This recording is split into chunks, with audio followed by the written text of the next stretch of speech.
नमस्कार दोस्तों, अंतश्चेतना के इस ताजा अंक में आपका स्वागत है। आज हम ऑस्ट्रेलिया में हुए आतंकी हमले की जांच करेंगे। आपको सही तथ्यों से अवगत कराया जाएगा। अंतश्चेतना सत्य को आप तक पहुंचाने का एक सकारात्मक प्रयास है और इस कड़ी में आज हम ऑस्ट्रेलिया में हुए आतंकी हमले की पड़ताल कर रहे हैं। दोस्तों, ऑस्ट्रेलिया में जो आतंकी हमले हुए कल, उसमें 15 के करीब लोग मारे गए हैं। लगभग सारे लोग यहूदी समुदाय से हैं। उनका एक खास पर्व था, वो लोग सेलिब्रेट कर रहे थे और उस सेलिब्रेशन के दौरान ये हमला हुआ। बहुत ही शर्मनाक है, मानवता के खिलाफ अपराध है। और जो लोग ये कहते थकते नहीं कि आतंकवाद का कोई धर्म नहीं होता, उनको देखना चाहिए कि आतंकवाद का धर्म कैसा होता है। ये आतंकवादी मानवता के दुश्मन हैं दोस्तों। ये साबित करना चाह रहे हैं इस हमले से कि न सिर्फ यहूदियों पर हमला है कि यहूदी तुम जहां रहोगे वहीं तुमको मारेंगे, बल्कि ऑस्ट्रेलिया जैसे सुरक्षित देश पे यह हमला वैश्विक दुनिया की जो ताकत है, जो सुरक्षा की एक अभेद्य प्रणाली है ऑस्ट्रेलिया की, उसको भी चैलेंज है, खुला चैलेंज है। और पूरे दुनिया को ये मैसेज है कि आतंकवाद का वैश्विक स्वरूप मरा नहीं है, जिंदा है। थोड़ा कमजोर जरूर हुआ है। स्लीपिंग सेल्स इसके पूरे दुनिया में उपलब्ध है, खास करके पश्चिमी दुनिया में। और जहां कहीं भी उनकी इच्छा होगी वो हमला करेंगे। अभी कुछ दिनों पहले ही हमला हुआ था लाल किला के सामने दिल्ली में, उसमें भी 15 के करीब लोग मारे गए थे। वैश्विक दुनिया की वो उतनी खबर नहीं बनी, उतना उसकी भर्त्सना नहीं हुई जितनी ऑस्ट्रेलिया की हो रही है। तो ये विभेद भी एक पक्ष है जिस पर पश्चिमी दुनिया के लोगों को सुनना चाहिए, समझना चाहिए, मंथन करना चाहिए।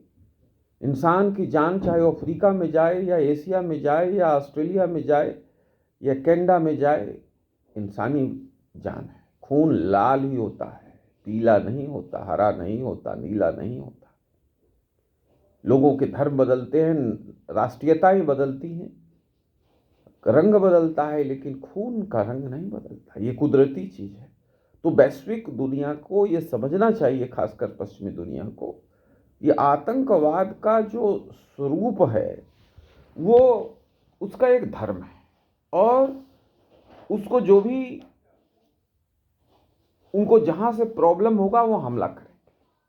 और जो हमारे बड़बोले अमेरिका के राष्ट्रपति डोनाल्ड ट्रंप साहब जो आजकल पाकिस्तान को गोद में खिला रहे हैं, आर्मी चीफ को बुला के लंच करा रहे हैं, उनको तो ज्यादा ज्ञान होना चाहिए।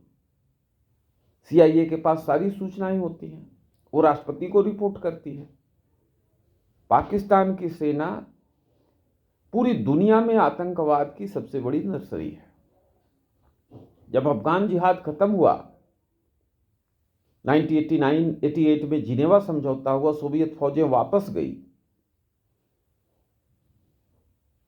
तो जो मुजाहिदीन थे, जो मोरक्को से मिंडानाओ तक के मुस्लिम बेल्ट से चुने गए थे, धर्म के लिए लड़ने के लिए चुने गए थे दोस्तों, इनको मुजाहिदीन कहा गया, जो धर्म के लिए लड़ता है। और खास बात यह है कि इनके चुनने की प्रक्रिया से लेके इनको ट्रेनिंग देने की प्रक्रिया से लेके इनको हथियार देने की प्रक्रिया तक जो खर्चा आया, उसका एक बड़ा खर्चा अमेरिका ने उठाया। इन मुजाहिदीनों को पैदा करने में अमेरिका का हाथ है। दूसरे शब्दों में आप कह सकते हैं कि ये मुजाहिदीन अमेरिका की नाजायज औलाद है। ऐसा इन्होंने इसलिए किया कि उस शीत युद्ध का जमाना था, ऑलमोस्ट खत्म होना था और इनको सोवियत यूनियन से लड़ना था। और सोवियत यूनियन की टांग जो है अफगानिस्तान में फंसी थी। तो इन्होंने मोरक्को से लेकर मिंडानाओ तक जितने मुस्लिम यूथ जिहाद के लिए तैयार थे, उनको अपॉइंट कर लिया और जिहाद लड़ा दिया। जनरल जियाउल हक उस समय पाकिस्तान के सैनिक तानाशाह थे। उन्होंने बड़ी साफगोई से जो हथियार दिया जा रहा था इनको, मुजाहिदीनों को, एक हथियार का उस हथियार का 1/3 हिस्सा अपने सेफ हाउस में रखवा लिया और बाद के आतंकियों को पनाह देने में, उनको ट्रेनिंग देने में, उनको हथियार देने में उस हथियार का इस्तेमाल किया जनरल जिया ने। लेकिन आप ये समझिए दोस्तों कि जनरल जिया जो है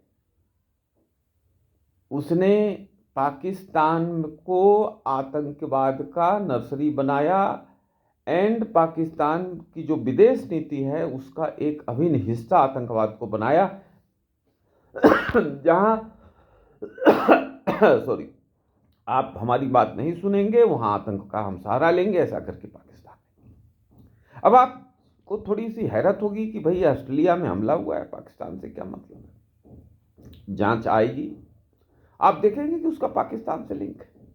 दुनिया में कोई आतंकी घटनाएं ऐसी दोस्तों नहीं हो सकती जिसका पाकिस्तान में पूछ नहीं जाके रुकता हो।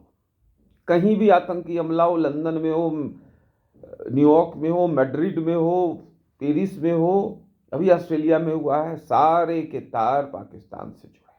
ये एक आतंकी देश है। मैं मुस्लिम बुद्धिजीवियों से कहना चाहूंगा कि जहां कहीं आप अल्पसंख्यक हैं वहां तो अधिकारों की मांग करते हैं, डेमोक्रेटिक अधिकारों की मांग करते हैं। माइनॉरिटीज को सताया जा रहा है ऐसा विक्टिम कार्ड खेलते हैं।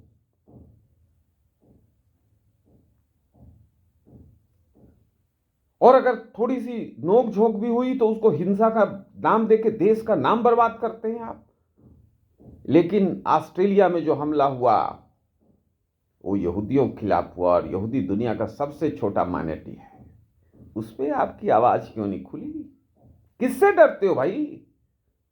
आज वक्त है कि मुस्लिम समाज के बीच से ये आवाज निकलनी चाहिए कि आतंकवाद गलत है।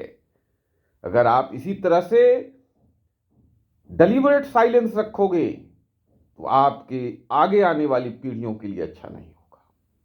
पूरी दुनिया आपके खिलाफ होती जा रही है। आज आपको मंथन करना है। एक शिक्षक होने के नाते मैं विश्वविद्यालय में कभी किसी बच्चे के फिरके, जाति, मजहब, पंथ पर अंतर नहीं करता। बच्चे हमारे हैं, बल्कि मुस्लिम बच्चे को मैं ज्यादा प्यार करता हूं क्योंकि उनको मैं मानता हूं कि उनको ज्यादा संघर्ष करके आना पड़ता है मेन स्ट्रीम एजुकेशन सिस्टम में। लेकिन जो बड़े लोग हैं, बुद्धिजीवी हैं, जिनको ये दायित्व है, नैतिक दायित्व है, बौद्धिक दायित्व है, ये कहना कि आतंकवाद गलत है, वो आपको कहना होगा और बहुत ही लाउडर कहना होगा। फिलिस्तीन में जो इजराइल ने किया बिल्कुल गलत है। 100 बार मोमबत्ती लेकर जामिया के और जेएनयू के लोग निकले, जंतर मंतर पे गए, इंडिया गेट पे गए, पार्लियामेंट के सामने घूमे, प्रेस क्लब के सामने गए। लेकिन जब यजीदी मारा गया पूरे इस्लामिक स्टेट के द्वारा इराक में, लाखों की संख्या में यजीदी मारे गए जो कि मूर्ति पूजक हैं, जो कि नन इस्लामिक हैं, माइनॉरिटी हैं, सूर्य की आराधना करते हैं, तो आपकी मोमबत्ती का जो दिया था वो गायब हो गया, मोमबत्ती में रोशनी भाग गई। अगर आप मानवाधिकारों के लिए लड़ना चाहते हो तो यहूदियों के लिए भी आपको उतरना चाहिए था। आज यहूदी मारे गए हैं, उनके लिए भी आपको मोमबत्ती लेके उतरना है। मैंने मानवाधिकारों पे पीएचडी किया है। मैंने जानता हूं कि हर व्यक्ति की मानव गरिमा है, हर जानवर की भी मानव गरिमा है। जो 1993 का वियना कन्वेंशन है मानवाधिकारों का, वो जानवरों को भी अधिकार देता है कि उनको भी जीने का हक है। इंसान तो भैया जानवर से थोड़ा सा तो ऊपर मानोगे। पशुओं से भी बदतर लोगों को मारा जा रहा है और आप शांति से बैठे हैं। एक तरफा मोमबत्ती लेके चलने से आपकी छवि खराब हो रही है। और मैं पश्चिमी दुनिया से भी ये कहना चाहूंगा कि आपका जो ये दोमुहापन है कि भारत में अगर आतंकी हमला हो तो आप उसको रेगुलर एक नॉर्मल लॉ एंड ऑर्डर की तरह इशू बनाते हो। This will not be tolerated. Rather, I must say it is emboldening the very morale of the terror networks. The very aims and objectives of the terror movement is to demolish civil society, dismantle all civil values. If it is happening in India और Australia और Madrid और New York और Washington और Paris और London, it must be equally criticized. It must be equally eliminated. The tentacles of terrorism must be eliminated by all counts. It is the moral duty of all the global powers, particularly Western countries, to tame the till of the terror. Please do not use it for your parochial, political, and strategic interest, which Donald Trump is doing. Donald Trump ji, you are playing with the fire while cultivating Pakistani army. You must resist with these kind of cheap habits. It is not only damaging American interest, but it is selling a very bad name for America. And it will affect the very security of America also. Whatever has happened in Australia, it may occur in the cities of America also. Then, Mr. Donald Trump, who will be accountable? You are morally accountable. Time has come, then all countries must stand unitedly. United Nations has already passed the resolution after 9/11 that all acts of terrorism are against the basic tenets of humanity. We need to act together. Time has come. We need to act. India is one of the leading crusaders against terrorism.